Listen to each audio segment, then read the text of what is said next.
අලුත්ගම සහ බේරුවල පොලිස් බල ප්‍රදේශවලට පැන වූ ඇඳිරි නීතිය තවදුරටත් දීර්ඝ කර තිබෙනවා.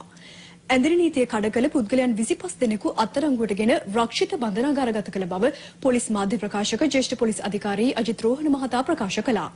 මෙම කලහකාරී සිද්ධිය සම්බන්ධයෙන් මේ වන විට අත්අඩංගුවටගෙන ඇති මුළු සැකකරුවන් ගණන 41ක්. තවත් සැකකරුවන් 50 දෙනෙකු පමණ දැනටමත් හඳුනාගෙන ඇති අතර වීඩියෝ සාක්ෂි ඔස්සේ සෙසු සැකකරුවන් හඳුනා ගැනීම සිදු කරන බවයි පොලිස් මාධ්‍ය ප්‍රකාශකවරයා සඳහන් කළේ. අලුත්ගම සහ බේරුවල පොලිස් බල ප්‍රදේශවලට පෙරේදා පස්වරු 6:45ට පැන වූ පොලිස් ඇඳිරි නීතිය අද පෙරවරු 8ට ඉවත් කෙරුණා.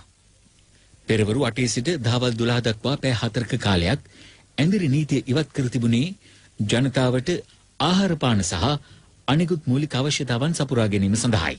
අලුත්ගම සහ බේරුවල ප්‍රදේශවල ඇති වූ ගැටුම් වලින් 39 දෙනෙකු තුවාල ලැබූ අතර ඔවුන්ගේ සුවදුක් බැලීම සඳහා සර්ව ආගමික නායකයින් අද නාගොඩ මහරුහලට ගියා. දෙඩ්ඩුන් කියලා බලලාව සිංහල අයත් ඉන්නවා මුස්ලිම් අයත් ඉන්නවා ගමක් ගත්තොත් පන්සලක් තියෙනවා පල්ලියක් තියෙනවා කොයිලක් තියෙනවා කිතුණු චර්ච් එකක් තියෙනවා මේකේ ආගමික නායකයන් ඉන්නවා ප්‍රශ්නයක් આવුත් ඒක සාකච්ඡා මාර්ගයේ විසඳගමු. හැබැයි ලෙසම ගැටුමට සම්බන්ධ වගකීතු හොරුවක් තුවාල ලැබලා නැහැ. මේ ගමේ ප්‍රශ්න ගමට විසඳන්න නොදී පිටින් ඇවිල්ලා මේ කරපු අවුලක් හැටියට තමයි මම මේ ප්‍රශ්න ලගන්නේ. ගැටුම ඇති වූ ආකාරය සහ සිදුව ඇති විනාශයන් ගැන ජනතාව කුපිත කරන ආකාරයේ වැරදි තොරතුරු කටකතා SMS හා සමාජ වෙබ් අඩවි හරහා පැතිර යමින් පවතිනවා.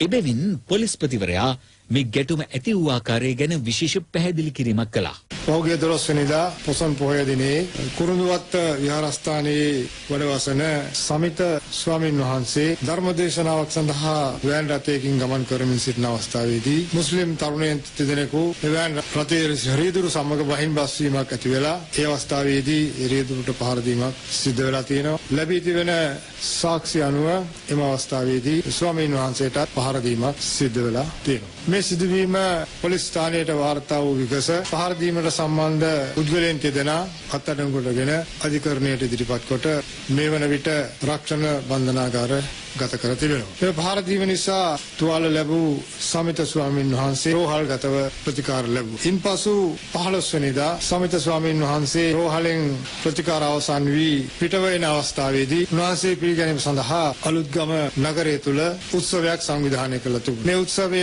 අවසානයේ උන්වහන්සේ නැවත උන්වහන්සේගේ විහාරස්ථානයේ කරා වැඩම වන අවස්ථාවේදී දර්ගා නගරයේ මුස්ලිම් පල්ලිය අසලදී පල්ලිය දෙසින් ප්‍රථමයෙන්ම ලියකින් එල්ල කළ ප්‍රහාරයක් සිදු වෙලා තියෙනවා. ඒ ප්‍රහාරයත් සමගම දෙපක්ෂ අතරේ ගැටුමක් ඇති වුණා.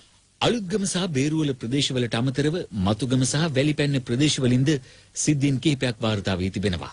එම ප්‍රදේශවල ආරක්ෂාවට පොලිසිය, පොලිස් විශේෂ කාර්ය බලකාය සහ හමුදාව යොදවා තිබෙනවා. මෙවැනි සිද්ධීන් වලට අදාළ වීඩියෝ පට ඔයත ලැබී තිබෙනවා. ඒවා අධ්‍යයනය කරමින් කලහකාරී ක්‍රියා සිදු කළ 50කට ආසන්න සංඛ්‍යාවක් මේ වන විට තවදුරටත් හඳුනාගෙන තියෙනවා. අනිවාර්යෙන්ම ඔවුන් අත්අඩංගුවට ගැනීමටත් රක්ෂිත බන්ධනාගාරගත කිරීමටත් කටයුතු කරනවා. හෙට දිනේද පැය කිහිපයකට පොලිස් ඇඳිරි නීතිය ඉවත් කිරීමේ සූදානමක්ද පවතිනවා. කිසිම ආකාරයක කටකතා SMS පණිවිඩ සමාජ වෙබ් අඩවි වල ඇති පුවත් වලට රැවටෙන්නට එපා. අපි අවුරුදු 30ක කාලයක් යුද්ධයෙන් බැටකෑ පීඩා විඳි රටක් නැවත එවන් තත්ත්වයක් ඇතිවීම වළක්වා ගැනීම අප හැමගේම යුතුයකමක් හා වගකීමක් වෙනවා.